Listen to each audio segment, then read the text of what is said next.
नमस्कार, एसटिभी च्याटमा यहाँलाई हार्दिक स्वागत छ। म प्रकाश गिरी। आजको अङ्कमा हामी चर्चा गर्नेछौँ नेपाली कङ्ग्रेसको बारेमा। आजको अङ्कमा चाहिँ हामीले विस्तारपूर्वक नेपाली कङ्ग्रेसका 3 जना नेताहरू भारत भ्रमण गर्नुभयो। धेरै चर्चा चल्यो नेपालमा। यस बखतमा कङ्ग्रेसको नेताहरूले भारतको भ्रमण किन गर्नुभयो भनेर। हुन त नेपालबाट नेताहरू भारतमा जाने आउने यो क्रम चलिराखेको छ। आजकै कुरा गर्ने हो भने पनि महामन्त्री डाक्टर शशाङ्क कोइराला भारत जाँदै हुनुहुन्छ भन्ने खबर आइरहेको छ। यो आउने जाने यस खालका कुराहरू चलिरहन्छ। तर टिम नै बनाएर नेपाली कङ्ग्रेसले किन भारत भ्रमण गर्यो, भाजपालाई उसले किन त्यत्रो महत्त्व दियो, आजको अङ्कमा चाहिँ हामी कङ्ग्रेसको एउटा टिमको भारत भ्रमणको बारेमा चर्चा गर्नेछौँ र सँगै सरकार पनि उसले चलाइराखेको छ, महाधिवेशन पनि उसले गरिराखेको छ, महाधिवेशन पनि सरिराखेको छ, महाधिवेशन पनि भइराखेको छ। त्यो नेपाली कङ्ग्रेसले चलाइराखेको सरकारले 100 दिन पार गरेको छ र त्यो 100 दिनमा यसले गरेछ के मानिसहरूले टिप्पणी गरिराखेका छन्। त्यो टिप्पणीभन्दा पर उसको आफ्ना कुराहरू चाहिँ के छन् त्यहाँ पनि हामी चर्चा गर्नेछौँ। हामीसँग आज कुराकानीको लागि त्यही भारत भ्रमणमा जानुभएका एकजना महत्त्वपूर्ण सदस्य उदय शमशेर राणा हामीसँग हुनुहुन्छ। तपाईँलाई स्वागत छ। हस्, थ्याङ्क यू। अब सांसद हुनुभयो, राज्य सत्ता सञ्चालन गरेको एउटा अर्थ राज्य मन्त्री भएर पनि चलाउनु भयो। अस्ति चाहिँ नि तपाईँहरू झन्डै 1 साताको भ्रमण गर्नुभयो। यसको मूल मकसद के थियो बताइदिनुहोस् न। मूल मकसद अहिले हेर्नुहोस्, यो 21औं शताब्दीको कूटनीतिमा, डिप्लोमेसीमा यो फर्मल कुराकानी सरकार बीचले मात्र नहुने रहेछ।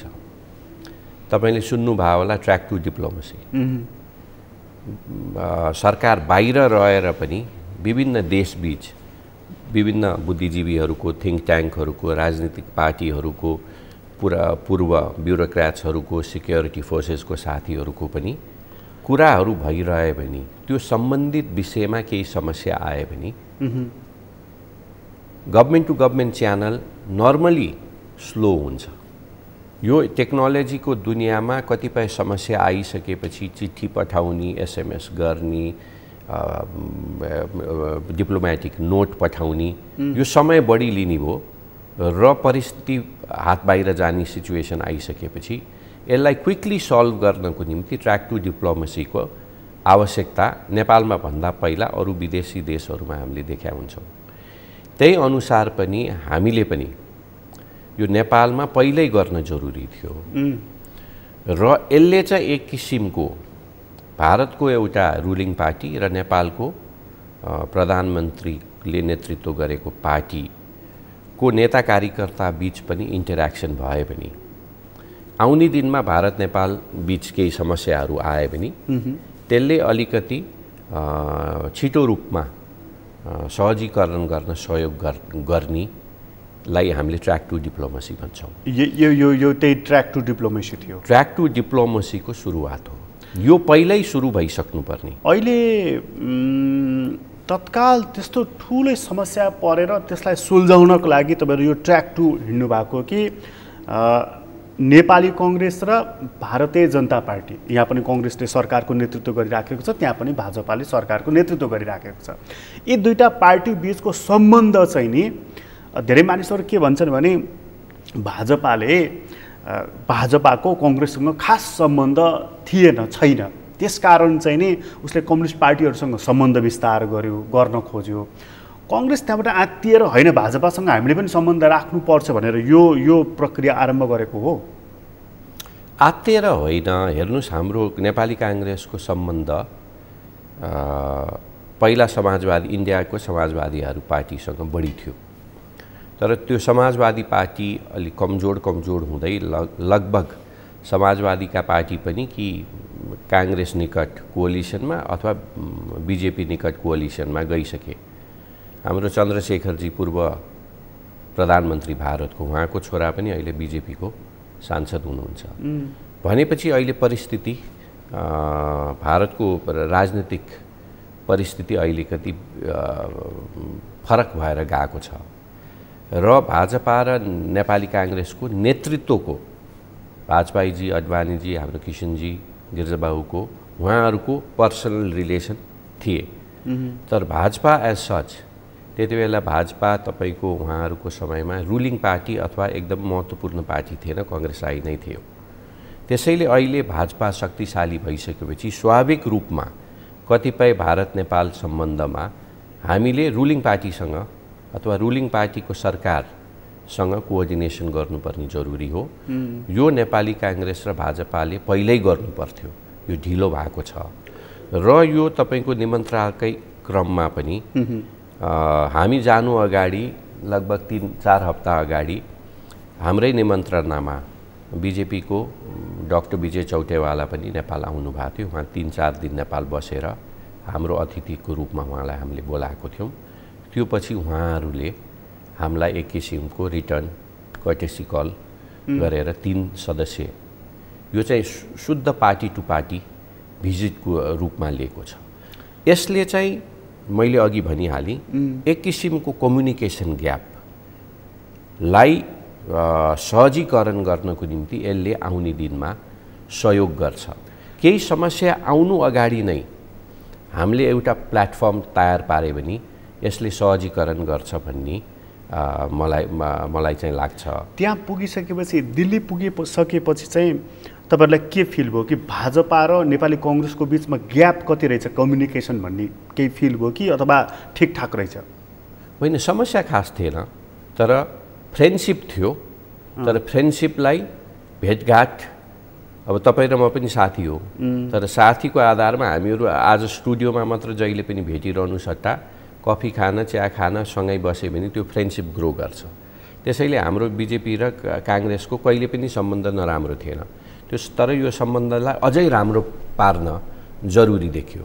हेर्नुहोस्, भारत र नेपालको सम्बन्ध भन्या नै दिल्लीबाट हेर्दाखेरि चाहिँ तपाईँहरू जुन टिम जानुभयो, छलफल गर्नुभयो, दिल्लीको भ्युजहरू त आइराखेका छन्, हामी पढिराखेका छौँ, उनीहरूको पेपरको एडिटोरियलहरू पढिराखेका छौँ, न्युजहरू भ्युजहरू पढिराखेका छौँ। उनीहरूमा एउटा मानसिकता के देखिन्छ भने कि जस्तो कतिपय त्यहाँ जनरल बक्सीहरूदेखि थुप्रैका भनाइहरू हेर्ने हो भने नेपालमा चाहिँ नि चीनले खर्लप्प खाइसक्यो, चीनको पोल्टामा नेपाल बसिसक्यो, यो टाइपको उनीहरूको चाहिँ नि पर्सेप्सन देखिन्छ। तपाईहरु त्यहाँ गएर कुराकानी गर्दाखेरि पनि त्यहाँको भारतीय अहिलेको संस्थापनको पनि यही मनोभावना रहेछ कि अरु केही पृथक खालको रहेछ? होइन, जुन किसिमको अहिले हामीले तपाईले भनेको नेपाल ठाडै चीनको कोल्टोमा गयो भन्ने कुराहरू पनि भाजपा भन्दाखेरि त्यहाँको बुद्धिजीवी सर्कलमा चाहिँ केही हदसम्म यो भिजिटमा त खास हामीले अरूलाई भेटेनौँ। भाजपाको निमन्त्रणामा हामी गइसकेपछि उहाँहरूले नै भाजपाका साथीहरू इन्टरेक्सन प्रोग्राममा केन्द्रित थियौँ। तर एक किसिमको मिसकन्सेप्सन नेपाल कहिले पनि कोहीको भारतको अथवा चीनको कोल्टोमा जान आवश्यक छैन। हाम्रो इन्डिपेन्डेन्ट फरेन पोलिसी हो र हामीले उहाँहरूसँग डिल गर्दा हाम्रो आवश्यकता र प्रायोरिटी अनुसार इन्डिपेन्डेन्टली हामीले दुवै देशसँग डिल गर्नुपर्छ भन्ने हाम्रो धारणा हो। तर एउटा तपाईले भनेको जस्तै पुरै नेपाल त चाइनाको एउटा स्याटेलाइट स्टेटै बन्यो कि भन्ने एउटा यो चाहिँ मिसकन्सेप्सन हो। त्यो कुरा पनि हामीले बारम्बार हाम्रा पार्टीगत रूपमा भन्दा पनि अरू बुद्धिजीवी तपाईले 2-4 जनाको नाम लिउँ, उहाँहरूलाई हामीले एकचोटि भनेका छौँ। तर स्वाभाविक रूपमा अहिले चाइना भने एउटा ग्रोइङ पावर हो। उहाँहरूको आर्थिक रूपमा होस्, मसल पावर होस्, त्यो इन्क्रिज भएको छ। स्वाभाविक रूपमा त्यसको हामीले नेगेटिभली होइन, हाम्रो नेपालमा पोजिटिभली हामीले यसलाई हेर्नुपर्छ। अहिले तपाईको नेपालको 3 वर्षसम्म डाइरेक्ट फरेन इन्भेस्टमेन्ट सबभन्दा बढी चाइनाको 3 आर्थिक वर्ष हो, चाइनाकै छ। त्यो नराम्रो पक्ष होइन, त्यो राम्रो पक्ष हो। तर कोहीले यहाँ नेपालमा आएर इन्भेस्ट गर्ने बित्तिकै कुनै अरू देश यो आत्तिनुपर्ने परिस्थिति छैन भनेर उहाँहरूलाई पनि हामीले भनेको छ, आश्वस्त पार्नुभयो। त मतलब चाहिँ हामी चाइनाप्रति टिल्टेड छैनौँ भन्नुभयो तपाईहरूले? होइन, उहाँहरू बिजेपीका जो साथीहरूसँग भेट्यौँ, उहाँहरू विदेशी विभागका साथीहरू, परराष्ट्र मन्त्री, पार्टी सभापति, उहाँहरूले त्यो हाई लेभलमा बुझेका छन्। तर अरू जेनरल मासमा टिभीमा कहिले कहिले हामीले हेर्छौँ नि जुन किसिमले मान्छेले भनेको छ, तर उहाँहरू त्यो डिसिजन मेकिङ पोजिसनमा छैन। तर डिसिजन मेकिङ पोजिसनमा भएका भारतका नेतृत्वहरू, त्यो पार्टीको होस् सरकारको होस्, त्यो मनस्थितिमा चाहिँ उहाँहरू रहेको मलाई लागेन। मूल रूपमा चाहिँ भाजपाको कन्सर्न चाहिँ के रहेछ त्यहाँ? कन्सर्न भन्दा पनि अघि मैले भनिहालेँ, एउटा च्यानल अफ कम्युनिकेसन चाहिँ जारी गर्नुपर्छ। हेर्नुहोस्, नेपाल र इन्डियाको सम्बन्ध भनेको अत्यन्तै नजिकको सम्बन्ध। त्यो तपाईँको आर्थिक रूपमा, इकोनोमिक रूपमा होस्, सामाजिक रूपमा होस्, कल्चरल रूपमा होस्, धार्मिक रूपमा होस्, सोसल इन्टरेक्सनको रूपमा होस्, अत्यन्तै नजिक छ। अब हाम्रो रिलेसन अरू मुलुकहरू पनि सँग पनि छ। भनौँ अर्जेन्टिनासँग पनि हाम्रो सम्बन्ध छ, क्यामरुनसँग पनि हाम्रो छ, फिजी आइल्यान्डसँग पनि हाम्रो सम्बन्ध छ। त्यो सम्बन्ध कहिले बिग्रिँदैन, किनभने हाम्रो इन्टरेक्सन अति कम छ उहाँहरूसँग। भारतसँग अत्यन्तै बढी इन्टरेक्सन, चीनभन्दा अथवा अमेरिकाभन्दा अरूभन्दा पनि भारतसँग यो जोग्राफीको कारणले पनि इन्टरेक्सन बढी हुन्छ। जहाँ बढी इन्टरेक्सन हुन्छ त्यहाँ समस्या आउनु स्वाभाविक हो। त्यो हिजो पनि आयो, आज पनि आउँछ, भोलि पनि आउँछ, पर्सि पनि आउँछ। त्यो रियालिटी हो हैन? त्यसैले समस्या आइसकेपछि समस्याको समाधान गर्न फर्मल गभर्मेन्ट टु गभर्मेन्ट टक्सको साथसाथै हामीले इन्फर्मल च्यानलबाट पनि परिस्थिति बाहिर जानु अगाडि नै कुराहरू अलिकति मिलाउनको निम्ति यो हाम्रो भिजिटले र विजय चौटेवालाको अर्को भिजिटले सहयोग गर्छ भन्ने मलाई लागेको छ। हाम्रो मात्र होइन, मेरो त भनाइ के छ भने विभिन्न यो थिङ्क ट्याङ्कहरू होस् अथवा पूर्व ब्युरोक्र्याट्सहरू होस्, जो अहिले महत्त्वपूर्ण सल्लाहकारको रूपमा विभिन्न ठाउँमा काम गरे हुन्छ, जसको पहुँच भारत सरकारसँग पनि नेपाल सरकारसँग पनि डाइरेक्ट कन्ट्याक्ट छन्, ती साथीहरूको सुझाव स्वाभाविक रूपमा सरकारको नेतृत्वले सुन्छ। एक्स फरेन सेक्रेटरीहरूको कुरा फरेन मिनिस्टरले सुन्नु स्वाभाविक हो। यसरी यो इन्फर्मल लिङ्क चाहिँ दुई देश बीच चाहिँ बढाउनु पर्छ भन्ने अघि तपाईँले एउटा वाक्य बोलिराख्नु भएको थियो कि यो हामीले ट्र्याक टु डिप्लोमेसी चाहिँ सुरु गरेका छौँ, समस्या भएर होइन कि समस्या नहोस्, होइन समस्या भएरै अहिले तत्कालीन समस्या भन्दा पनि समस्या आइरहँदो रहेछ के। हाम्रो यो नेपाल भारतको यहाँ भारत स्वतन्त्र मुलुक भइसकेपछि, इन्डिपेन्डेन्ट भारत भइसकेपछि प्रत्येक वर्ष 2-4 वर्षमा एकचोटि दुईचोटि यो समस्याहरू आइरहने रहेछ के। यो त हामीले बुझेका छौँ, हाम्रो र उनीहरूको बिचमा आइरहन्छ। अस्ति हाम्रै यही सरकार बनेपछि पनि त त्यो तुइन काण्ड भयो होइन? भयो। अब त्यसको त कुनै सोलुसन आएन नि, तपाईँहरूको छलफलमा पनि त्यो कुरा पऱ्यो कि परेन? पर्यो। अब हाम्रो के हो भने हाम्रो परराष्ट्र मन्त्रीसँग कुरा गर्दाखेरि हामीले 4वटा टपिकमा 5वटा टपिकमा हामीले सल्लाह गरेर हामीले कुरा गऱ्यौँ। एउटा तपाईको तुइनको कुरा पनि थियो। तुइनको कुरामा यो अत्यन्तै दुःखदायक घटना हो हैन, र यस्तो किसिमको समस्याहरू चाहिँ आउने दिनमा आउनुहुन्न भन्ने हाम्रो धारणा, र नेपाल सरकारले डिप्लोमेटिक नोट पनि लेखिसक्यो हैन। त्यो नोटमा प्रष्टै भनेको छ त्यो धागो के अरे डोरी फुस्काएर त्यो मान्छे त्यो हाम्रो धामीजी खोलामा खसेर बगाएको छ भनेर हाम्रो सरकारले डिप्लोमेटिक नोट लेखिसकेका छ। र भारतलाई हामीले भारतीय परराष्ट्र मन्त्रीलाई यो इस्युमा पनि तपाईहरूको धारणा आउनु पर्यो, यसमा तपाईहरूको कुरा के छ, किनभने यो सेन्सिटिभ कुरा हो। उनीहरू जुनै कुरा पनि नेपाल जस्तो चाहिँ एउटा सार्वभौम सत्ता सम्पन्न मुलुक, अझ छिमेकी पनि हो भनौँ, त्यसले चाहिँ नि डिप्लोमेटिक नोटै पठाइसकेपछि पनि उनीहरू त्यसलाई सामान्य इन्भेस्टिगेसन गर्नको लागि पनि तयार नहुनु भने त्योसँग के सम्बन्ध, के मित्रता, के हार्दिकता हुन्छ भन्नुहोस् त? होइन, इन्भेस्टिगेसन उहाँहरूले गरेको जस्तो मलाई लाग्छ, किनभने मैले बुझेको अनुसार त्यहाँ भएका उहाँहरूको सिक्योरिटी फोर्सको त्यहाँ मान्छेहरूलाई पनि सरुवा गरेको जस्तो मलाई लाग्छ। र उनीहरूको पनि इन्भेस्टिगेसन त होला नि हैन, उनीहरूको के छ इन्भेस्टिगेसन, त्यो सार्वजनिक रूपमा आइसकेका छैन। त्यही कारण पनि हामीले गएर यो कुरा चाहिँ छिटो गरौँ, कुरा उठाउँ भनेर हामीहरूले पनि उहाँहरूलाई हाम्रो कुराहरू राखेका छौँ। अब तपाईँहरूको यो जुन भेट भयो नि, यसपछि त्यसले अलिकति गति लिन्छ? गति पक्कै लिन्छ नि, आशा लागेको छ? होइन, गति लिन्छ। त्यो बाहेक पनि अर्को दुईटा कुरा पनि हामीले उठाएको छौँ। 5वटा पोइन्ट मध्ये यो एउटा पोइन्ट, यो एउटा, बाँकी 4वटा पोइन्ट चाहिँ कुन कुन? अर्को एउटा पोइन्ट चाहिँ हाम्रो भारतसँग विशेष गरेर हाम्रो बोर्डर इस्युहरू पनि छ।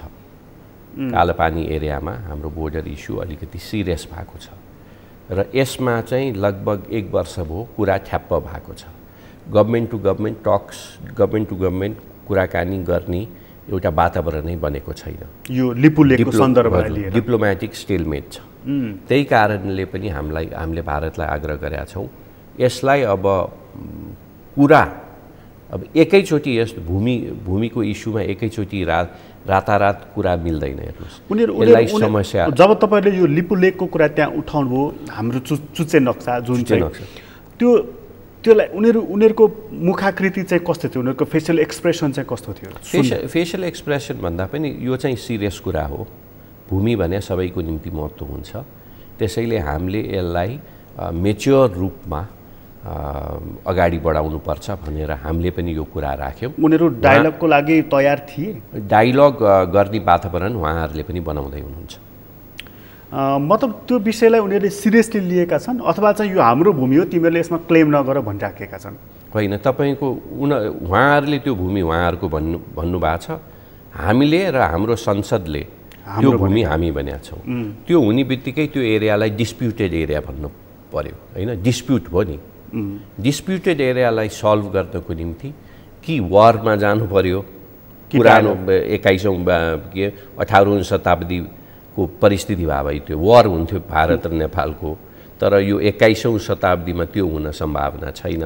त्यसैले यो इस्युलाई टेबल टक गरेर सल्भ गर्नुपर्छ। टेबल टकमा चाहिँ उनीहरू कति सकारात्मक देखिए त तपाईँहरूसँगको संवादमा? पहिला चाहिँ होइन भनेर उहाँहरूले 1 वर्ष अगाडि इन्फर्मली, हामीले त फर्मली कहिले पनि कुरा राखेका छैन। र अर्को कुरा, फर्मल रूपमा परराष्ट्र मन्त्री अथवा भारत सरकारको फर्मल व्यक्तिसँग कहिले पनि एउटा डेलिगेसनले गएर यो कुरा चाहिँ राखेको थिएन आजको दिनसम्म मैले बुझेअनुसार। अघिल्लो सरकार जुन थियो नि केपी ओलीको, त्यो हुँदाखेरि परराष्ट्र मन्त्री प्रदीप गेवाली हुनुहुन्थ्यो। उहाँ पटक पटक दिल्ली चाहिँ आउजाउ गर्नुभयो नि, यही सन्दर्भलाई लिएर वार्ता गरौँ भन्नुभयो। भारतले चाहिँ कहिले कोभिड कहिले के मतलब लम्ब्याउने उसको एउटै मात्रै पोलिसी देखियो। यो भिजिटमा राम्रो कुरा चाहिँ के देखियो भने लम्बाउने कुरा भन्दा अथवा नगर्ने अथवा भोलि गरौँला भन्ने कुरा गरेन, हामी विचार गरेर मिलाउँछौँ भन्नुभएको छ।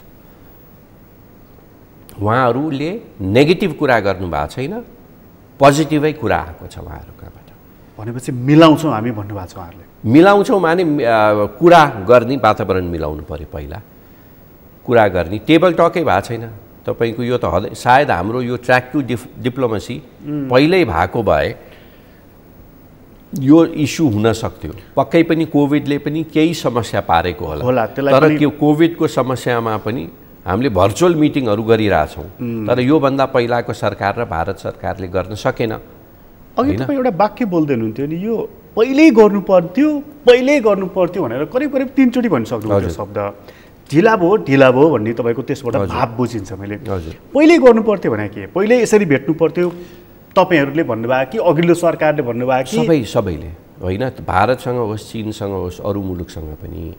हामीले भनौँ न भोलि अमेरिका अथवा बेलायतमा, अब बेलायतमा पनि तपाईँको हाम्रो ब्रिटिस गोर्खा सोल्जरको बारे यो धेरै समयदेखि यो अप्ठ्यारो छ। तर कुन पार्टीगत लेबर पार्टी अथवा टोरी पार्टी र नेपालको पार्टीका सांसदहरू नेताहरू बीच इन्टरेक्सन छ र? निल, जिरै नै छ। मैले त तपाईँको 2 जना बाहेक 3 जना युके को सांसदहरूलाई चिन्दिनँ। तर यो इन्टरेक्सन भएको भए हामीले पनि टेलिफोनबाट, अहिले त तपाईँको फोन गर्दा पनि व्हाट्सएप अथवा सिग्नल अथवा भाइबरबाट फोन गरे पनि पैसा पनि लाग्दैन, गएर यो समस्या छ यार तिमीहरूले अलिकति हेर्देऊ भन्दै पनि होइन। हाम्रो त परराष्ट्र के अरे रक्षा मन्त्रालयले यो भनिरहेछ भनेर यो किसिमको अरू देश, भारतसँग त थिएन भने अरू देशसँग छँदै छैन। भारतसँग मात्र होइन, अरू देशसँग पनि जसको हाम्रो सम्बन्ध बढी छ, भनौँ भारत भयो, चीन भयो, जापान भयो, अमेरिका भयो, यस्तो इस्युहरूलाई चाहिँ अलिकति सहजीकरण गर्न चाहिँ पार्टी टु पार्टी राजनीतिक नेतृत्व के अरे थिङ्क ट्याङ्कको नेतृत्वहरूबिच चाहिँ यो इन्टरेक्सन चाहिँ हुनुपर्दो रहेछ। म पनि अन्तर्राष्ट्रिय सम्बन्धको विद्यार्थी हुँ होइन, र यो नेपालमा चाहिँ यो चाहिँ अत्यन्तै ल्याकिङ देखाएको छु। हामी कहाँ चाहिँ कमजोरी देख्यौँ। कमजोरी मैले पनि सांसद हुँदाखेरि 2-4वटा फरेन भिजिटमा विभिन्न कार्यक्रमहरूमा सेमिनारहरूमा गएँ। त्यहाँ जाँदाखेरि सांसदहरू, कतिपय सांसदहरूले एउटा देशको सांसदलाई अर्को देशको सांसदलाई चिनिराख्ने, फर्स्ट नेमबाट hi Prakash how are you भनेर सिधै गर्ने। म चाहिँ त्यहाँ अल्मलिने कि नेपालबाट पनि आछ भन्ने। अरू देशबीच चाहिँ केही हदको केही किसिमको इन्टरेक्सन हुने। हाम्रो काङ्ग्रेसको केही बेला थियो जुन बेला हामी सोसलिस्ट इन्टरनेसनलमा अलिकति एक्टिभ थियौँ, त्यति बेला चाहिँ अलिकति इन्टरेक्सन चाहिँ पार्टी टु पार्टी। अहिलेको पार्टीको सभापति नै सोसलिस्ट इन्टरनेसनलको चाहिँ नि भाइस प्रेसिडेन्ट हुनुभयो नि। हजुर, होइन अहिले शेरबहादुर देउवाज्यू पनि भाइस प्रेसिडेन्ट हुनुभयो, बिपी कोइराला पनि भाइस प्रेसिडेन्ट थिए। तर त्यसमा पनि अलिकति जुन किसिमको सम्बन्ध, जुन किसिमको इन्टरेक्सन हुनुपर्ने त्यो चाहिँ बढाउनु पर्छ भनेर मैले अहिले होइन, मैले 3 चोटि होइन धेरैचोटि भनेको छु र मलाई अहिले खुसी लागेको छ। अहिले तपाईँहरूको जुन भिजिट भयो नि, यसमा चाहिँ इनिसिएसन चाहिँ कसले लिएको? अहिले प्रधानमन्त्री पार्टी सभापति तपाईँहरूकोले चाहिँ बढ्ता इन्सिस्ट गर्नुभयो कि अथवा भारतले? इन्सिस्ट भन्दा पनि पहिला त हामीले निमन्त्रणा गऱ्यौँ उहाँलाई, विजय चौटेवालालाई हामीले निमन्त्रणा गऱ्यौँ। यो चाहिँ यो ट्र्याक टु डिप्लोमेसी चाहिँ खोज्दै जानुभयो भने त्यो बालुवाटारमा चाहिँ नि हाम्रो प्रधानमन्त्रीको श्रीमती आर्जु राणाले राखी बाँधिएकोसम्म पुग्छ हो। त्यहाँबाट त्यति मात्र होइन, जुन हाम्रो एमालेको सरकार हुँदाखेरि विष्णु पौडेलले पनि बोलाउनु भएको थियो नि भारत, त्यो पनि हो ट्र्याक टु डिप्लोमेसी। त्यो पनि राम्रो हो किनभने भारतीय जनता पार्टीले हामीसँग मात्र होइन, एमाले पनि ठुलो पार्टी हो, एमालेसँग पनि राख्नुपर्छ। हामीले भाजपा मात्र होइन काङ्ग्रेस आइसँग पनि राख्नुपर्छ। काङ्ग्रेसले चाहिँ यत्रो लामो समय झन्डै 10 वर्ष भयो नि त भाजपाले चाहिँ त्यहाँ 10 वर्ष हुन आँट्यो नि त होइन, उसले त्यहाँ शासन सत्ता सञ्चालन गर्न थालेको। प्रधानमन्त्री मोदी नै दोस्रो कार्यकाल छ। यत्रो लामो पिरियड पछि काङ्ग्रेसले इनिसिएसन किन लियो त? अहिले किन स्वास्थ्य मनमा पर्यो कि भाजपासँग पनि हामीले रिलेसन राख्नुपर्छ भनेर? होइन, भाजपासँग जहिले पनि रिलेसन थियो। योभन्दा पहिला पनि यो कोभिड आउनु अगाडि डाक्टर नारायण खड्गा र हाम्रो दिलेन्द्र बडु भाजपाको एउटा थिङ्क ट्याङ्कले कार्यक्रम गरेको थियो, उहाँहरू जानुभएको थियो भारतको 3 दिन भ्रमणमा होइन। त्यो नभए होइन, तर कम भएको हो। भाजपासँग काङ्ग्रेस आइसँग दुवै पार्टीसँग अलिकति हाम्रो रिलेसन अलिअलि कमै भएको हो। त्यसैले यो दुईटै पार्टीसँग, किनभने त्यहाँ 2टा ब्लक देखिया छ, एउटा काङ्ग्रेसको नेतृत्वको ब्लक अलिक कमजोर भएको छ अहिले, र भाजपा नेतृत्वको ब्लक। यो दुईटै अब परराष्ट्र नीति भनेको मेजर पार्टीले हेर्ने हो। त्यसैले यो दुईटै मेजर पार्टीसँग हामीले र नेकपा एमाले पनि यो गर्नुपर्छ, किनभने भोलि को सरकारमा आउँछ अथवा विपक्षमा भए पनि कतिपय कुरा विपक्ष दलले पनि सहजीकरण गर्न सहज हुन्छ। र म क्लियर छु, फरेन पोलिसीमा हतपति हामी नेपालको राजनीतिक पार्टी डिभाइडेड हुनुहुन्न। आजको दिनसम्म खास डिभाइडेड भएको थिएन, तर केपी सरकार ओली आइसकेपछि, ओली प्रधानमन्त्री भइसकेपछि हाम्रो परराष्ट्र नीतिमा कहाँ परिवर्तन भयो भने उहाँले नेपालको परराष्ट्र नीति चाहिँ आफ्नो आन्तरिक पार्टीको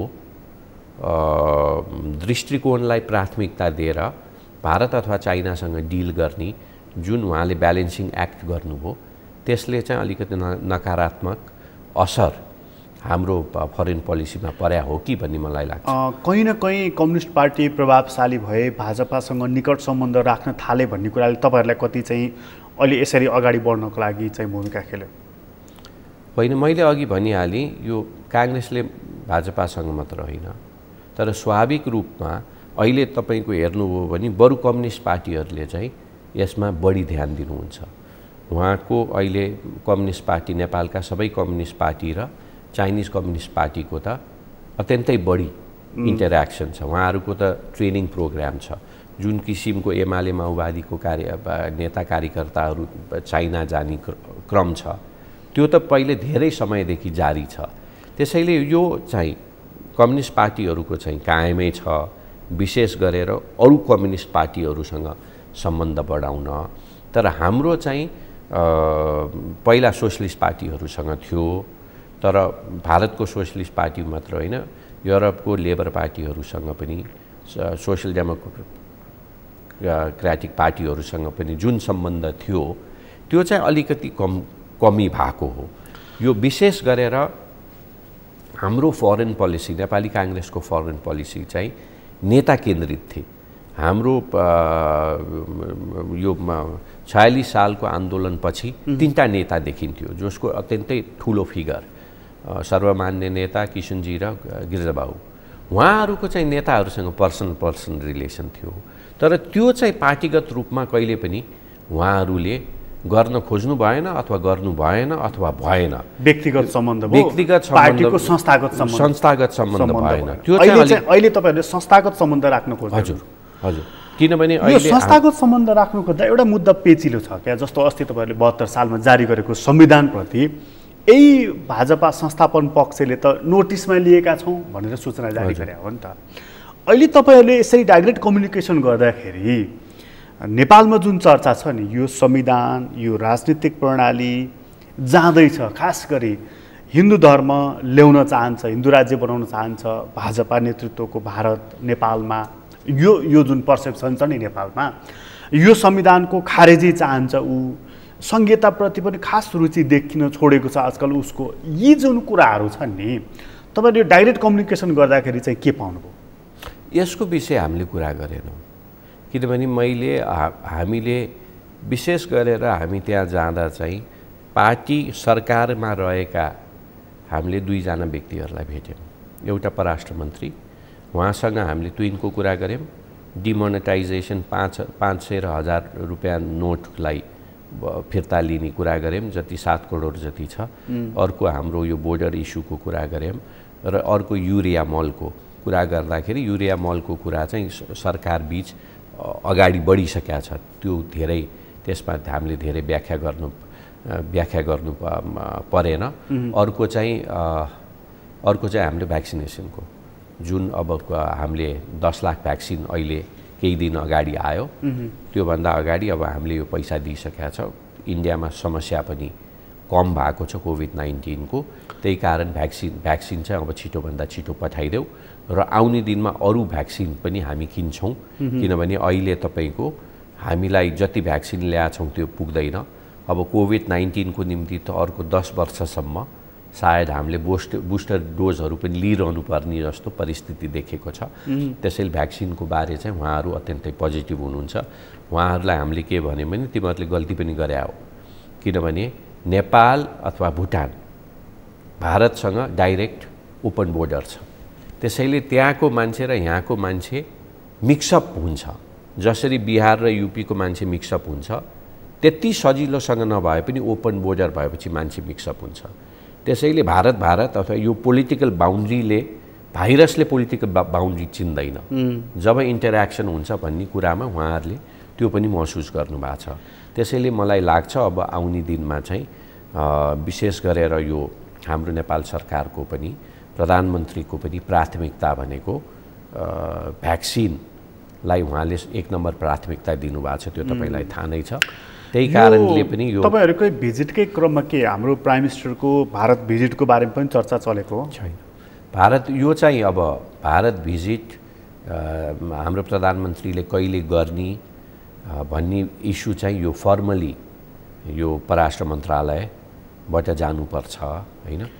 त्यसैले यो हामीले त्यो गर्न उपयुक्त लागेन। र अर्को यो कुरा भारत भिजिटको बारे मैले बुझाएअनुसार र मैले प्रधानमन्त्रीसँग यो इस्युमा चाहिँ कुरा गरेका छैन, तर अहिलेको परिस्थितिमा जहाँ अझ पनि कोभिड-19 को समस्या डर छ, बाँकी छ। कतिपय देशमा 4th वेभ पनि आयो। अहिले तपाईको मैले टेलिभिजनमा केही दिन 3 दिन अगाडि रसियाको राष्ट्रपति पुतिनले टिभीमै आएर अपिल गरिरहेछ हाम्रो कोभिड केस धेरै बढ्यो, सबैले भ्याक्सिन लाऊ भनेर उहाँले अपिलै गरिरहनु भएको छ। त्यसैले यो भिजिटलाई, फिजिकल भिजिटलाई धेरै प्राथमिकतामा अहिले राख्नु हुँदैन। शेरबहादुर देउवा योभन्दा पहिला धेरैचोटि भ्रमण अथवा इन्डियन प्राइम मिनिस्टर नेपाल आउने कुरा पनि चर्चा चल्यो नि, तपाईँको भिजिट लगत्तै चाहिँ नि यो हाम्रो चर्चा चलेको छैन। भनेपछि त्यो पनि तपाईँहरूसँगको छलफलको दौरानमा चलेको चर्चा होइन? त्यो होइन, त्यो आउने दिनमा हामी गर्न सक्छौँ। किनभने अब मलाई एउटा इन्ट्रेस्टिङ लागेको कुरा चाहिँ तपाईँहरू जानुभयो ट्र्याक टु डिप्लोमेसीलाई अघि बढाउने, पार्टी टु पार्टी रिलेसनलाई चाहिँ डेभलप गर्ने, यो जुन काम गर्नुभयो नि तपाईँले ठिक भन्नुभयो कि त्यो चाहिँदो रहेछ है। कहिले को सत्तामा आउँछ, कहिले को सत्तामा आउँछ, तर हाम्रो देशको सम्बन्ध पार्टीबाट पनि बिल्डअप गर्न सकिन्छ भनेर। तर यसो हेर्दाखेरि फेरि तपाईँहरू भारत भ्रमणमा जानुभयो, तपाईँहरू जानुभन्दा अगाडि नै हाम्रो सरकारले के गरिसकेका थियो भने भारतको राजदूतलाई फिर्ता बोलाइसकेका थियो। अहिले त उहाँ लगभग फर्कि पनि सक्नु भएको छ, सबैसँग म गएँ है भनेर बिदाबाडी पनि भइसक्नु भएको छ। अब यो हाम्रो हालत त यो छ नि त फेरि कि हामी चाहिँ त्यो राजदूतलाई पनि कस्तो गरिराखेका छौँ, मन लागेको दिन राखिदिएका छौँ, मन नलागेको दिन निकालिदिएका छौँ। त कसरी फेरि भारत जस्तो देशसँग हाम्रो कूटनीतिक सम्बन्ध स्थायी र समृद्ध हुन्छ त फेरि? होइन, त्यो च्याप्टरै अर्कै हो। हाम्रो नेपालमा लगभग इन्फर्मल अन्डरस्ट्यान्डिङ के छ भने 50% एम्बेसडरहरू नन डिप्लोमेट र 50% चाहिँ परराष्ट्र मन्त्रालयकै कर्मचारीहरूमध्ये पठाउने भन्ने एउटा इन्फर्मल अन्डरस्ट्यान्डिङ छ भन्ने कुरा मैले बुझेको छु। अरू देशमा झन्डै 75 to 80% डिप्लोमेटहरू पठाउँछ। भारतको पोलिटिकल अपोइन्टीहरू अत्यन्तै कम छ। अमेरिकाको पोलिटिकल अपोइन्टी बढी छ होइन। त्यो देशको आफ्नै पोलिसी हुन्छ। तर हाम्रो देशमा के छ भने जो व्यक्ति पोलिटिकल अपोइन्टी छ ती साथीहरू चाहिँ सरकार परिवर्तन भइसकेपछि फर्किने अथवा फर्काउने, कतिपयले त सरकार चेन्ज हुने बित्तिकै राजीनामा दिन्छन् अनि फर्किन्छन्। त्यो एउटा ट्रेन्ड छ होइन। तर म के भन्न चाहन्छु भने यो हाम्रो जुन 50-50 छ नि, अब केपी ओलीको समयमा त झन्डै मेजोरिटी पोलिटिकल अपोइन्टी उहाँले पठाउनु भयो। तर हामीले चाहिँ सकेसम्म यो ब्युरोक्राट्सहरूलाई बढी एम्बेसडर बनाउनु पर्छ। 2, 4, 5 ठाउँमा जहाँ पोलिटिकल लिङ्केज चाइना भयो र इन्डिया भयो, त्यहाँ अलिकति बढी पोलिटिकल लिङ्केज पनि हुन्छ, सेन्सिटिभ हुन्छ, त्यहाँ चाहिँ प्रधानमन्त्री र सरकारको अलिकति नजिक विश्वासिलो मान्छे पठाए हुन्छ।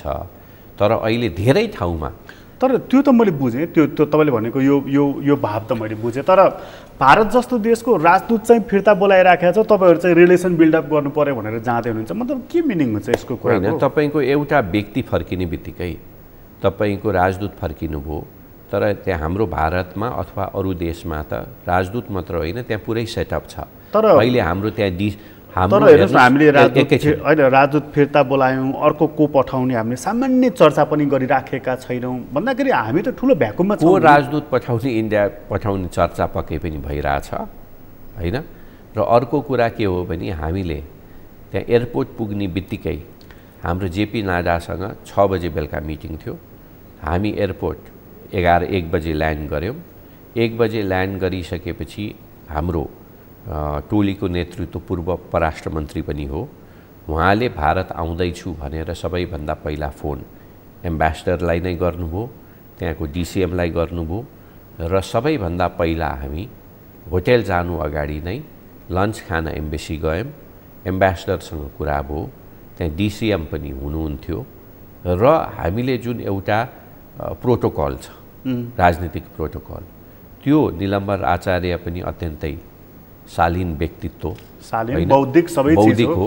उहाँले पनि हामीलाई ल पहिला तिमीहरू म कहीँ लन्च खान आऊ भन्यो। हामी त्यहाँ गयौँ, डिसिएम र हाम्रो एम्बेसडरलाई हामीले के गरिरहेछौँ ब्रिफिङ गऱ्यौँ। उहाँहरूले पनि कतिपय कुराहरू, युरियाको विषय चाहिँ धेरै कुरा नउठाए हुन्छ, हामीले उठाइसक्यौँ भनेर उहाँहरूसँग के गर्ने एजेन्डा पनि तय गरे। यो एउटा सिस्टम हो होइन। त्यसैले कुनै एउटा व्यक्ति फर्किनु जानु भन्दा पनि कोही अब निलम्बर आचार्यको ठाउँमा अरू कोही भएको भए सायद हामीलाई भेट्दा पनि नभेट्ने व्यक्ति पनि त्यहाँ हुन सक्थ्यो। तर धेरैजसो ठाउँमा अलिकति मेच्योर मान्छे त्यहाँ गइसकेपछि डिसिएम, एम्बेसडर र 3 जना हामी बिच र त्यहाँ पोलिटिकल सेक्रेटरी थिए, 6 जना बिच हाम्रो इन्फर्मल आधा घन्टा जति मिटिङ पनि भयो, कुन कुन इस्यु, कुन कुन एजेन्डा र कुन परिस्थिति कहाँ पुगेको छ भनेर उहाँहरू र हामीहरूले कुरा गरेरै हामी मिटिङमा गएको। यो चाहिँ भयो तपाईँहरूको भारत भ्रमणको बारेमा। अब तपाईँ नेपाली कङ्ग्रेसको चाहिँ नि नेता सांसद पनि भइसकेका मान्छे, तपाईँहरूले नेतृत्व गरेको सरकारले 100 दिन पार गरेको छ। मान्छेले सार्वजनिक टिप्पणी गरेको मैले के देखेँ भने 100 दिनमा मन्त्री परिषदलाई पूर्णता दिन सक्नु नै यो सरकारको सफलता हो भनेर। तपाईँहरूले चाहिँ यो नै सफलता भनेर मान्नु भएको छ कि अरू केही खोज्दा खोतल्दा भेटाउनु भएको छ अर्को केही सफलता पनि? हेर्नुहोस्, प्रधानमन्त्रीको सम्बोधन, पहिलो सम्बोधन संसदलाई गर्दाखेरि उहाँले 3टा प्राथमिकता दिनुभएको थियो। कोभिड, खोप खोप खोप र उहाँ चाहिँ प्रष्ट हुनुहुन्छ र उहाँ चाहिँ सबै कुरा मै जान्छु भन्ने मनस्थितिमा हाम्रो प्रधानमन्त्री हुनुहुन्न। उहाँले विज्ञहरूलाई विश्वास गर्ने हो र कोभिडको निम्ति एउटा मात्र क्योर भनेको भ्याक्सिनेसन हो। त्यही कारण उहाँले WHO को रेकमेन्डेसन र हाम्रो स्वास्थ्य मन्त्रालयको भनाइअनुसार भ्याक्सिनेसनलाई उहाँले 1 नम्बर प्राथमिकता दिनुभएको हो र हामी सरकारमा आउनु अगाडि 9% नेपाली जनताले फर्स्ट डोज भ्याक्सिन लिएका थिए भने 7%ले सेकेन्ड डोज लिएका थिए। यो 100 दिनको दौडानमा लगभग 45%, लगभग, म ठ्याक्क फिगर म अहिले किनभने त्यो फिगर प्रत्येक दिन चेन्ज भइरहेछ, 45%ले फर्स्ट डोज लिएको छ भने सेकेन्ड डोज लिने चाहिँ 36%ले लगभग सेकेन्ड डोज राउन्ड अबाउट लिएको छ। भनेपछि यो 100 दिनमा पार्टीको प्राथमिकता भनेको कोभिड के अरे सरी सरकारको प्राथमिकता भनेको भ्याक्सिनेसन थियो। त्यो भ्याक्सिनेसन ड्राइभमा हामीले जति आशा गरेको थियो त्योभन्दा बढी उपलब्धि गरेको छ भन्ने मेरो धारणा। त्यसको क्रेडिट चाहिँ अहिलेको सरकार प्रधानमन्त्रीलाई जान्छ कि अघिल्लो सरकारलाई पनि जान्छ? उसको कन्टिन्युटी हो नि त। त्यो क्रेडिट तपाईँलाई पनि जान्छ, त्यो क्रेडिट सबैलाई जान्छ। किन जान्छ भने नेपाल एउटा मुलुक हो जहाँ भ्याक्सिन लिनु हुँदैन भनेर हाम्रो कोहीले पनि भनेनौँ। हामी विपक्षमा हुँदा पनि र तपाईँहरू मिडियाका साथीहरूले पनि भ्याक्सिनको बारे नेगेटिभ कुरा कोहीले गरेनौँ। यो राम्रो पक्ष पनि नेपालको यो भ्याक्सिनेसन ड्राइभमा हो। त्यही कारण पनि सजिलैसँग नेपालीहरू गएर खोप लिइरहेछन्। अरू देशमा खोप लिनै मान्या छैन।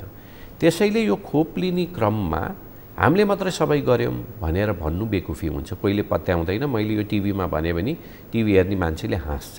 तर एउटा कुरा चाहिँ के हो भने शेरबहादुर देउबा सरकारमा आइसकेपछि भ्याक्सिनको आवश्यक छ। तातो पानी खाए हुन्छ, बेसार पानी खाए हुन्छ, अरू पनि कुरा गरे हुन्छ, तर इन्जेक्सन लिन जरुरी छ र इन्जेक्सनको निम्ति हाम्रो प्रायोरिटी हो र परिस्थिति गम्भीर छ र अझै गम्भीर हुन सक्छ भनेर एक किसिमले सबैलाई उहाँहरूले अवेयर गरेर प्रधानमन्त्रीले तर्साउनु पनि भयो। यो त कोभिड भने डेन्जर हो भनेर। योभन्दा पहिलाको प्रधानमन्त्रीले अति हल्का रूपले हा गरेर खिल्लीमा उडाइदिनु भयो। त्यसैले जब देशको प्रमुख व्यक्तिले यो इस्यु सिरियस हो भनेपछि स्वास्थ्य मन्त्रालय, परराष्ट्र मन्त्रालय, विदेशी एम्बेसडरहरू, पत्रकार साथीहरू, हामी जस्तो उहाँको पार्टीका कार्यकर्ताले पनि ओहो भन्छौँ।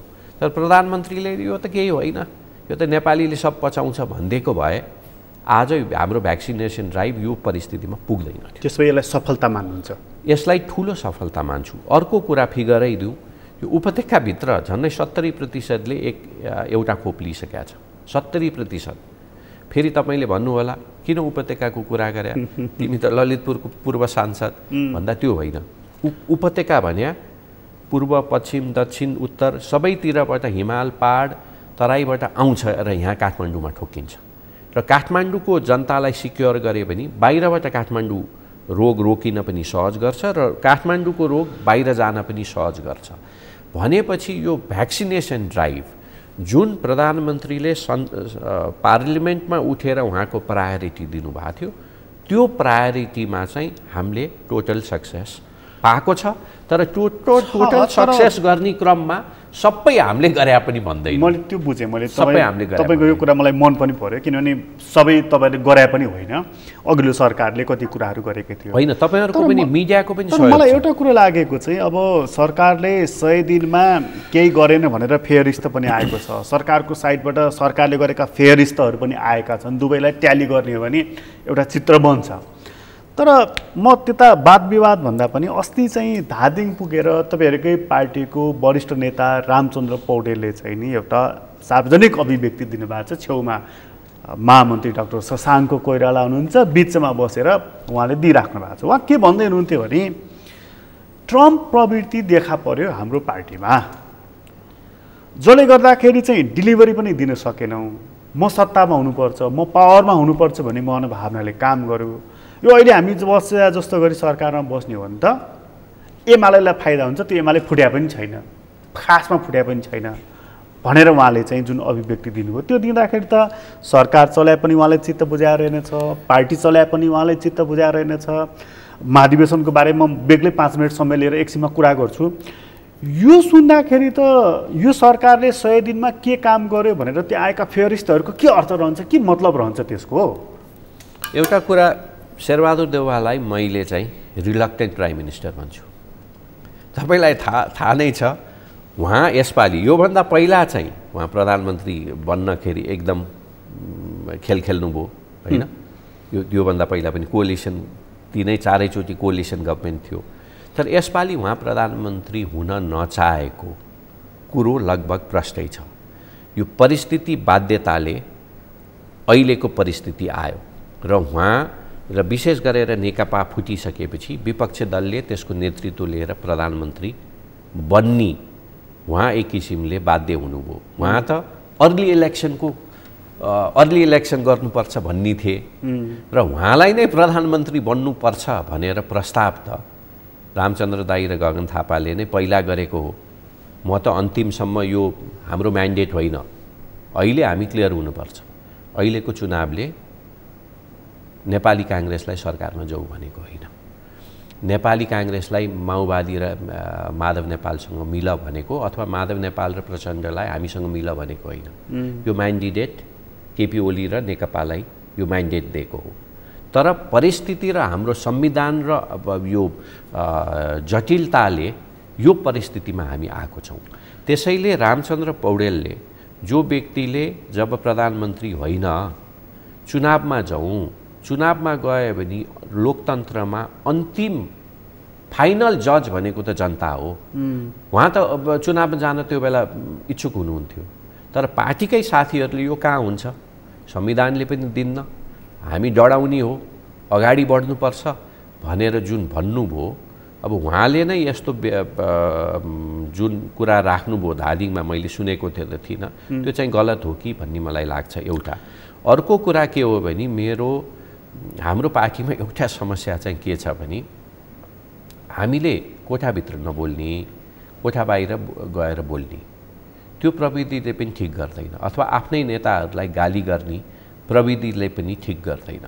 अब यो अर्को ट्रम्पको कुरा, म पर्सनल रूपमा मैले कुनै नेतालाई मेरो गाली गर्ने बानी छैन, र अर्को यो ट्रम्प को कुरा गर्दाखेरि हाम्रो हेर्नुहोस्, यो यसमा चाहिँ अलिकति म पछि हामी छुट्टै पनि कुरा गरौँला। धेरैजसो देशमा लोकतान्त्रिक पार्टीमा अध्यक्ष निर्वाचित हुन्छ, अध्यक्ष निर्वाचित भइसकेपछि अध्यक्षले आफ्नो टिम बनाउँछ। नेपालमा हाम्रो पार्टीमा मात्र होइन, नेपालमा मात्र हो इलेक्सन भनेको, अध्यक्ष मात्र होइन सबैतिर इलेक्सन हुन्छ। त्यसैले हाम्रो पार्टीको अध्यक्षहरू ट्रम्प प्रविधि अथवा धेरै बलियो होइन, कमजोर अध्यक्ष हुन्छ। पहिला चाहिँ तपाईँको किसिनजी गिर्जाबाबुको टाइममा अध्यक्ष मात्र चुनिन्थ्यो र अध्यक्षले आफ्नो टिम बनाएर अगाडि बढ्थ्यो। अहिले तपाईँको 80% पदमा अहिले निर्वाचन हुन्छ। निर्वाचन भइसकेपछि कुनै पनि व्यक्ति ट्रम्प भएर अगाडि बढ्न सक्दैन, बरु काम गर्न चाहिँ गाह्रो चाहिँ देखिँदो रहेछ, किनभने उहाँले छानेको टिम हुँदैन। ल तपाईँ सभापति जित्नुभयो, सभापति ल्याउँदा 120 मत लिएर जित्नुभयो, म चाहिँ महामन्त्री जितेँ 125 भोट ल्याएर जितेँ, तिम्रोभन्दा त मेरो 5 भोट अगाडि बढी आछ, तिमीले भनेर मात्र हुन्छ भन्देपछि तपाईँले मलाई के भन्नुहुन्छ? त्यसैले हामीले पनि पार्टी सञ्चालन गर्दाखेरि कतिपय कुरामा हामीले विचार पनि गर्नुपर्छ। उहाँको असन्तुष्टि त लामै छ, मैले सुने, विस्तारपूर्वक सुने उहाँको असन्तुष्टि। तर एउटा कुरा चाहिँ बडा गम्भीर मलाई के लाग्यो भने पार्टीको महाधिवेशन धकेल्ने र अर्ली इलेक्सनको ढोका खोल्ने यो कुरा किमार्थ मान्ने छैन। अधिवेशन नगरिकन टिकट बाँड्ने कुरा गरियो भने म मान्दिनँ भनेर उहाँले, मतलब त्यो दिशातर्फ देश जाँदैछ कि अर्ली इलेक्सनको ढोका खुल्दैछ? होइन, अर्ली इलेक्सनप्रति मेरो व्यक्तिगत रूपमा आपत्ति छैन, तर त्योभन्दा पहिला चाहिँ अधिवेशन हुन्छ भन्ने मलाई लाग्छ।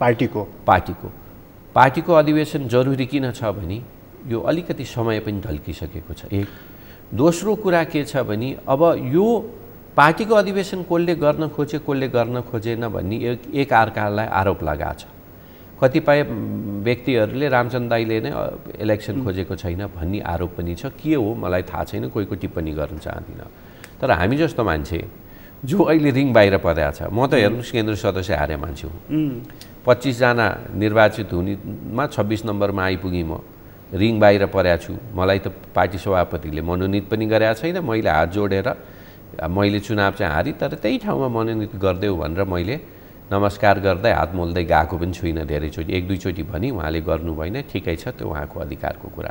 त्यसैले हामी जस्तो मान्छे जो रिङ बाहिर परेको छ, हामी त 2 वर्ष अगाडिदेखि नै कराइरहेको छौँ अधिवेशन हुनुपर्छ। त्यसमा हाम्रो व्यक्तिगत स्वार्थ छ एकतिर, तर अर्कोतिर यो अधिवेशन भने 3टा कुरा अधिवेशनले गर्छ। एउटा नेतृत्व चयन, एउटा कार्यक्रमको नीति तथा कार्यक्रम पार्टीको, तर त्योभन्दा महत्त्वपूर्ण कुरो सङ्गठन विस्तार। सङ्गठन विस्तार किनभने हाम्रो 7 तहमा चुनाव हुन्छ। 7 तहमा चुनाव हुने अथवा अधिवेशन हुने क्रममा वडा लेभलमा अधिवेशन हुँदाखेरि कम्तीमा 5 देखि 7 चोटि प्रत्येक वडामा मिटिङ हुन्छ। यो पनि एउटा क्रम हो नि एक्टिभिटी बढाउने। त्यसैले यो अधिवेशन भनेको हामी 2टा कुरामा केन्द्रित हुन्छ। तर अहिलेको गतिविधि हेर्दाखेरि चाहिँ तपाईँहरूको अधिवेशन चाहिँ नहुने दिशातर्फ गइरहेको देखियो होइन, किनभने केन्द्रीय अधिवेशन तपाईँहरूको मङ्सिरमा हुने भनेको छ। हजुर, तर त्यो त समय र तपाईँहरूको कार्यतालिकाले नभ्याउने जस्तो देखियो। मङ्सिरमा नभइसकेपछि त तपाईँहरूलाई के को अवस्था पर्छ भन्दाखेरि त्यसपछि स्थानीय चुनावले अलि पेल्नु थाल्छ तपाईँहरूलाई, अनि कसलाई टिकट दिने कसलाई नदिने तपाईँहरूलाई त्यो कुराले खान थाल्छ। त पार्टीको महाधिवेशन त स्वाभाविक रूपमा पर धकेलिने भयो नि? होइन, पर त धकेलिसक्यो, किनभने हाम्रो जुन टाइम सेड्युलमा हामीले चुनाव गर्नुपर्ने कतिपय जिल्लामा क्रियाशील सदस्यको पनि 3टा जिल्लामा अझै केही समस्याहरू बाँकी छ भन्ने कुरा सुन्छु एकतिर। अर्कोतिर 11वटा जिल्लामा जिल्ला अधिवेशनै टुङ्गिसक्यो। जिल्ला अधिवेशन 11वटा जिल्लामा टुङ्गिसकेपछि अधिवेशन हुँदैन भन्ने ठाउँ पनि रहेन। अर्को कुरा हामी जडमा जानुपर्छ। हाम्रो अधिवेशनमा जहिले पनि अलमल हुनेको मुख्य कारण भने क्रियाशील सदस्य मेरो विचारमा पार्टीले अधिवेशनको 2 वर्ष अगाडि क्रियाशील सदस्य टुङ्गाउनुपर्छ। तपाईको यो अधिवेशनमा पनि 13औँमा पनि 12औँमा पनि 11औँमा पनि 10औँमा अधिवेशनमा पनि के भयो भने क्रियाशील सदस्य ठ्याक्कै अधिवेशन अगाडि टुङ्गाइसकेपछि त्यो क्रियाशील सदस्य होइन, भोटर लिस्ट बन्यो। भोटर लिस्ट बन्ने बित्तिकै स्वाभाविक रूपमा तानतुन काम सुरु भइहाल्छ। त्यसैले भोलि यो अधिवेशन 14औँ अधिवेशनमा म केन्द्रीय सदस्य अथवा पदाधिकारीमा चुनाव जितेँ भने एउटा प्राथमिकता मेरो के हुन्छ भने क्रियाशील सदस्य चाहिँ अधिवेशनको 2 वर्ष अगाडि टुङ्गाउनु पर्छ र त्यो हामीले गर्न सके भने अधिवेशनमा खास समस्या आउँदैन। महाधिवेशन चाहिँ नि मङ्सिरमा भएन भने पुसमा गर्न तपाईँहरूलाई कतिपय ठाउँमा क्लाइमेटले पनि दिँदैन नि त होइन? त्यसैले यो 10वटा पहाडी जिल्लामा के अरे हिमाली जिल्लामा हामीले अधिवेशन गरिसक्यौँ। त्यसले मङ्सिरमा नभए पुसमा भए पनि गर्नुहुन्छ? गर्नै पर्यो नि, उपाय के छ हामीसँग? अनि कति बाहिर ठन्डाराम भएर यो रिङ बाहिर बसिरहने हामी जस्तो मान्छे? यो अर्ली इलेक्सनको ढोका चाहिँ खुल्दै गरेको हो? अर्ली इलेक्सनको कुराहरू आएको छ फर्मल रूपमा। अब हामीले सभापतिले हिजो पनि केही बोल्नुभयो होइन अर्ली इलेक्सनको बारे, तर अर्ली इलेक्सन हामीले गरेर मात्र हुँदैन, यो कोअलिसन पार्टनरले पनि अग्री गर्नुपर्छ। र अर्ली इलेक्सन के भन्ने हामी अलिकति क्लियर हुनुपर्छ। हाम्रो संविधानमा के छ भने 5 वर्षमा चुनाव हुनुपर्छ भनेको छ, र त्यो 5 वर्षमा चुनाव गर्ने क्रममा त्यसलाई 6 महिना ढिलो पनि 6 महिना अगाडि पनि गरे हुन्छ। त्यसैले 6 महिना अगाडि गरेको अथवा 6 महिना ढिलो गरेको चुनावलाई लेट इलेक्सन अथवा अर्ली इलेक्सन पनि भन्दैन। संसद विघटन गरेर अर्ली इलेक्सनमा जाने सम्भावनाको बारेमा जुन चर्चा चलिरहेका छ नि, त्यो कति होमवर्क भएको विषय हो? त्यो खास होमवर्क भएको छैन, चर्चा चाहिँ आएको छ होइन। त्यो सम्भावनाको कति नजिक छ त्यो मैले अहिले ठ्याक्कै यहाँ तपाईँहरूसँग बसेर भन्न गाह्रो छ। यो मैले धेरै नेताहरूसँग कुरा पनि गर्नु भएको छैन। यो दसैँको समयमा फेरि म इन्डिया पनि गएको थिएँ। त्यसैले अर्ली इलेक्सनबाट एउटा कुरा चाहिँ हामी डराउन चाहिँ हुँदैनौँ, किनभने यो अत्यन्तै गोलमाल झमेलाको परिस्थिति आयो। यो परिस्थिति नै यो तपाईँको सरकार बन्न नै झन्नै 80 दिनभन्दा बढी लाग्यो। यो हामीले चाहेर अथवा माधव नेपाल अथवा उपेन्द्र यादवले चाहेर होइन, कानुनी बाध्यता, तपाईँको राजनीतिक बाध्यता, तपाईँको संवैधानिक बाध्यताले पनि यो ढिलो भएको हो। र म अहिले भनिहालौँ, यो नेचुरल अलायन्स होइन, यो त हामी बाध्य भएर सँगै उभिनु पर्यो। किनभने केपी ओलीले सबैलाई खेदेर एक ठाउँमै एउटै ढ्वाङमा सबैलाई हाल्न खोजेपछि मिल्नै पर्यो होइन। यो एलायन्स चाहिँ चुनावसम्मै हुन्छ? यो अलायन्स चुनावसम्मै गर्ने भन्ने कुराहरू हामीले बुझेको छौँ र मेरो विचारमा पनि अलायन्स एकचोटि गरिसकेपछि यसलाई पूर्णता दिन, अब अलायन्स भने पनि तपाईँको कस्तो किसिमको अलायन्स हुन्छ? फुल अलायन्स हुन्छ कि केही सिटहरूमा अलायन्स हुन्छ? कांग्रेस चाहिँ फुल अलायन्स गरेर जाने त पक्षमा छ? यो तपाईँको डिटेलमा कहीँ छलफल भएको छैन, तर मैले बुझेको अनुसार अथवा मेरो धारणा के छ भने कांग्रेस चुनावमा जान एक्लै जान पनि तयार हुनुपर्छ र अलायन्स गरेर जान पनि हाम्रो ढोका खुल्ला राख्नुपर्छ। तपाईँलाई धेरै धन्यवाद। धन्यवाद। आदरणीय दर्शकवृन्द, तपाईँलाई पनि धन्यवाद। आज हामीले कुराकानी गऱ्यौँ उदय शमशेर राणासँग। उहाँसँगको कुराकानी अहिलेलाई यति नै। एसटिभी च्याटबाट म प्रकाश गिरीलाई बिदा दिनुहोस्। सगरमाथा टेलिभिजन हेर्दै गर्नुहोला।